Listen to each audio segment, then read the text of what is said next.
আজকে আমি ব্রেকফাস্টের জন্য একটু অমলেট বানাবো। তার জন্য দেখো আলু গ্রেট করে নিয়েছি, একটা ডিম, গোলমরিচের গুঁড়ো, পেঁয়াজ কুচি, কাঁচা লঙ্কা কুচি, আদা কুচি নিয়ে এটাকে একটু ব্যাটার বানাবো, তারপরে এটার অমলেট হবে। রেডি হয়ে গেছে ব্যাটারটা। আর এদিকে হচ্ছে কড়াই বসিয়ে দিয়েছি, তেল দিয়ে দিয়েছি, তো গরম হয়ে গেছে।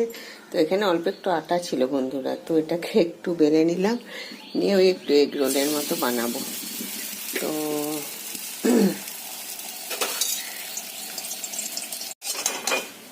এটা হয়ে গেল।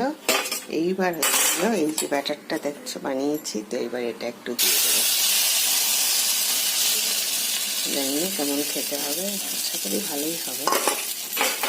এবার হচ্ছে এটাকে একটু স্প্রেড করে দিই।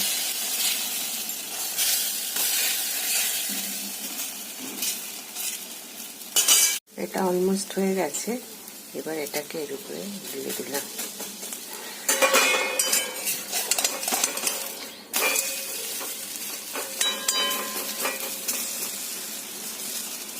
এবার একটু শসা কুচি, পেঁয়াজ কুচি, কাঁচা লঙ্কা কুচি দিয়ে নিয়েছি, একটু নুন দিলাম, এই একটু গোলমরিচের গুঁড়ো দিলাম।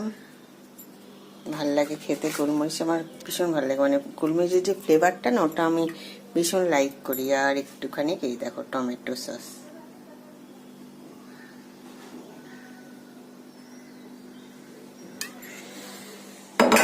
তো এই যে আমার ব্রেকফাস্ট রেডি।